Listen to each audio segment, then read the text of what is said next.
기독교 복음을 어떻게 표현할까요? 예수님께서는 복음을 두 가지 상징으로 설명하셨습니다. 첫째는 겨자씨, 둘째는 누룩. 그래서 복음이 전파되는 곳에는 하나님의 나라, 천국이 이루어지는데 그것을 겨자씨와 같은 혹은 누룩과 같이 그렇게 변화하는 그런 복음으로 표현해 주셨습니다. 겨자씨라고 하는 건 가장 작은 열매지만 그것이 나중에 커서 새들이 깃들 정도로 큰 나무가 된다고 하는. 그래서 복음은 처음은 미약하지만 복음이 떨어진 그곳에 부흥과 성장의 역사, 그리고 그것을 통해서 많은 문영혼들이 쉼을 얻고 행복을 누릴 수 있는 그런 나무로 변한다고 하는 그런 사실로 설명을 하셨습니다. 두 번째는 누룩으로 설명하셨습니다. 이 누룩은 가정주부들이 많이 사용하는 것이죠.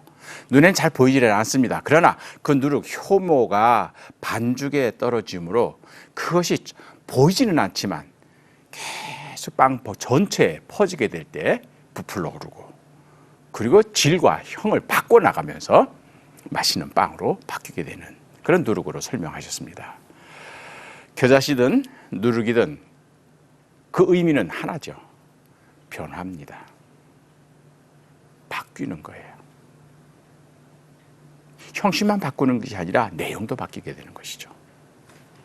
기독교의 복음은 결코 이러한 변화의 과정을 거쳐서 천국을 이 땅에서 이뤄나가는 그런 것으로 예수님께서는 설명하셨습니다.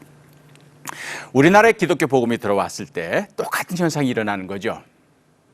누룩의 변화의 역사와 겨자씨의 부흥과 성장의 역사. 그렇게 해서 기독교를 받아들인 사람들은 누구든지 이러한 변화가 자기 속에서 일어나는 것을, 그리고 그 개인의 변화로 끝나는 것이 아니라 가정이 바뀌고 나아가서는 그가 사는, 또 그가 접하는 사회와 나중에는 나라와 민족까지도 바꿔나가는 그러한 역사를 발견할 수가 있습니다. 지금까지 살펴본 8번의 과정을 통해서 기독교 복음이 19세기 말에 우리나라에 처음 들어왔을 때 말씀이 우리를 어떻게 변화시켰고, 개인뿐만 아니라 한국 사회를 어떻게 변화시켰는지를 지금까지 살펴보았습니다. 오늘은 조금 더 구체적으로 들어가서 기독교 복음을 받아들인 여성들이 어떻게 변화됐는가 하는 것을 한번 살펴보도록 하겠습니다. 우리나라에 기독교 복음이 들어오기 이전에 19세기 말 한국의 여성들은 어떤 여성들이었을까요? 그림에서 보면은 이제 조선시대 여성들이 외출할 때의 모습을 선교사님들이 찍은 그런 모습들이 나옵니다. 비가 오지 않았어요. 그런데도 큰 번거지를 쓰고 외출을 해야 합니다. 그래서 초창기에 이화학당이나 경신학당 혹은 정신학당과 같은 여학교의 학생들이 학교에 가려면은 저런 것을 쓰고 이렇게 학교에 왔답니다. 그걸 왜 그럴까요? 얼굴을 드러내면 안 되기 때문이에요. 그래서 조선시대 여성들이 외출을 하려면은 쓰개 치마로 얼굴을 아예 가리거나 아니면은 아예 큰 삿갓으로 자기의 얼굴을 가려야만 그래 외출을 가능한 것이죠. 그렇기 때문에 조선 여성들은 그저 규방 문화라 해가지고 집안 안방이라 그러죠. 거기 안쪽에 가장 은밀한 곳에 거기에 머물러 있어야만 하는, 그래서 외부로 노출이 되서는 안 되는 그러한 존재로 인식이 되었던 것이죠. 조선시대 직업 여성들이 어떤 사람들이 있었을까요? 지금이야 뭐 여성들이 진출하지 않은 곳이 없죠. 교육, 의료, 과학, 정치, 사회, 경제, 목회 전 분야에 가서서 지금 여성들이 아주 창의적으로 또 남성들 못지않은 그런 사역을 하고 있습니다만은, 불과 100년 전에 조선시대 말기에 이 땅에서의 여성들 결국 집안에서 가정살림, 밥하고 빨래하고 아이 키우고 그다음에 침선하고 그런 거 외에는 결국 사회적으로 나가서 직업을 선택하는 것은 애시당초 불가능했던 것이죠. 직업 여성이 있었습니다. 저는 두 종류로 봐요. 하나는 기생 혹은 무당. 그래서 공개적인 자리에서 사람들이 있는 자리에서 자기 직업을 수행하죠. 그런데 이분들은 다 춤추는 직업입니다. 기생들은 남성녀들의 술자리에서 춤을 춰야 하고 노래를 불러야 하죠. 무당들은 내린 신의 몸짓에 따라서 작두 위에서 매일매일 위태로운 그런 춤을 춰야 하는 것이죠. 사로잡힌 그런 여성들의 모습입니다. 우리나라에 선교사들이 와가지고 한국 여성들에 대한 그런 현상을 유심히 지켜보면서 유독 한국 사회가 이런 봉건적 사회로서 이 상하 엄격한 차별이 있는 것을 보지만 그 중에도 가장 심한 차별을 받는 계층이 여성이라고 하는 사실을 이제 이 선교사님들은 발견하게 됩니다. 그 중에 하나가 뭐냐면 조선 여성들은 이름이 없다. 이름이 없다. 그런 말을 해요.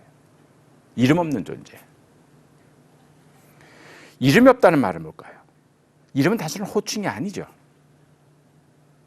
그것은 존재를 의미합니다.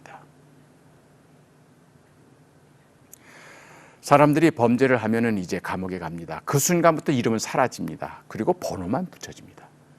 우리 남성들은 군대를 갔다 오면 제일 먼저 받는 게 군번이에요. 저도 40년 전에 군대를 갔다 왔습니다. 군번 지금까지 외우고 있어요. 얼마나 군대에서 이 군번으로, 번호로. 그러니까 이름이 사라지고 번호가 주어진다는 얘기예요. 그건 인격의 가치를 더 이상 존중받지 못한다는 이야기죠. 선교사님들이 우리나라에 와서 여성들을 봤을 때 다 이름이 없다 그런 이야기예요. 그래서 넴레스빙, 이름 없는 존재, 이런 표현을 선교사님들이 씁니다. 사실 그렇습니다. 어려서는 누구네 집 딸 하면 되는 거고, 그다음에 결혼해가지고는 누구 댁 하면 되는 거예요. 그리고 시집은 친정 고향에 따라서 수원에서 시집 왔다, 수원 댁이에요. 부산에서 시집 왔다, 부산 댁이에요. 저희 외할머니가 영주에서 시집 왔어요. 그렇기 때문에 영주 댁이 되는 거예요. 그리고 아이를 낳죠? 그럼 누구 엄마가 되는 것이고, 또 손주를 낳으면 누구 할머니가 되는 거예요. 그러니까 여성들은 어려서부터 죽을 때까지 자기 호칭이 없이 항상 누구의 딸, 누구의 아내, 누구의 엄마, 누구의 할머니 이렇게 되는 거죠. 그것도 남성의 자기 이름이 없는 그런 존재가 되는 거죠. 이것이 바로 조선시대 남성 중심의 가부장적 사회 구조 속에서 여성들이 받는 차별, 그거를 상징적으로 보여주는 것이죠. 이름은 앞서도 말씀드렸습니다마는 단순한 호칭이 아닙니다. 존재의 의미를 갖고 있습니다. 그렇기 때문에 이름 없는 존재라고 하는 이야기는 결국 존재의 가치, 존재의 의미를 부여받지 못한 그런 여성들이란 이야기죠. 선교사님들이 한국에 와가지고 여성들이 이름 없음 뿐만 아니라 모든 분야에서 여성들이 항상 차별을 받고 여성들이 항상 소외를 당하는 그런 사실을 보면서 왜 그렇게 됐을까 하고 그걸 추적해 봤더니 그것이 바로 한국의 동일한 그런 음양론에 의해서 이루어졌다는 사실을 발견하게 됩니다. 음양론은 뭐겠어요? 모든 한국 사회의 과거의 유교의 어떤 그런 철학적인 원리에 의해서 모든 것이 음양으로 이루어지는데 항상 양은 우월하고 음은 열등하고, 그렇기 때문에 양은 음을 지배하고 관리해주고 보호해줘야 된다, 이렇게 가르치는 거죠. 태양과 달 있고 빛과 어둠이 있고, 그런 평면에서 모든 것이 이렇게 짝으로 되어 있는데 남자와 여자도 그렇게 가르친 거죠. 그래서 항상 남자가 양이면 여자는 음이고, 그렇기 때문에 음은 양의 관리를 받아야 된다. 이런 유교의 철학적인 원리에 의해서 남자와 여자의 관계도 해석이 되기 때문에 여성들은 자기 의사를 밝혀낼 수도 없고 자기 생각을 주장할 수도 없고 항상 피동적인 존재로 남성들의 관리를 받아야 된다, 이렇게 가르쳐 왔던 것이죠. 이것이 500년을 지낸 겁니다. 그러다 보니까 여성들은 입이 있어도 말을 할 수가 없고 자기 의사가 있어도 발표할 수가 없고 자기 마음에 싫어도 결국 순종할 수밖에 없는 그런 존재가 됐다는 것이죠. 이것이 기독교 복음이 들어오기 이전에 한국 상황이었던 겁니다. 근데 거기에 이제 드디어 선교사님들이 우리 땅에 들어옵니다. 특히 1885년 5월에 들어오신 이제 메리 스크랜턴 부인, 이분은 53세 우리나라의 여선교사로 들어오셔서 유학당을 설립을 하시고, 그때부터 이제 비로소 조선 여성들에게 가르치기를 시작했던 겁니다. 그러면서 그들에게 영어도 가르쳐주고 서양 학문도 가르쳐주고 뭐 여러 가지 가르쳤지만 그 중에 하나가 바로 성경을 가르치기 시작을 하는 거죠. 한글을 가르치고, 그러면서 스스로 성경을 읽게 만들고, 그러면서 이제 한국 땅의 여성들이 기독교라는 것을 통해서 비로소 다른 세계를 알게 되는 것이죠. 성경 속에 있는 많은 여성들이 등장을 합니다. 모세의 누이 미리암의, 그리고 여선지사 드보라의, 그리고 예수님의 어머니 마리아의, 끝까지 십자가를 지켰던 막달라 마리아의 이야기, 브리스길라, 이와 같은 수없이 많은 성경 속에 나오는 여성들이 남성들과 전혀 뒤지지 않는 사역을 하면서 하나님의 뜻을 이 땅에서 이뤄나가는 그런 것을 배우게 되는 것이죠. 그러다 보니까 이제는 여성들이 눈이 띄어지게 되는 것이죠. 이제 이분들이 세례를 받기를 원합니다. 남성들과 똑같이 이제는 교회를 통해서 이제 복음을 접하고 세례를 받아서 그리스도인으로 살아가기를 원하는 거죠.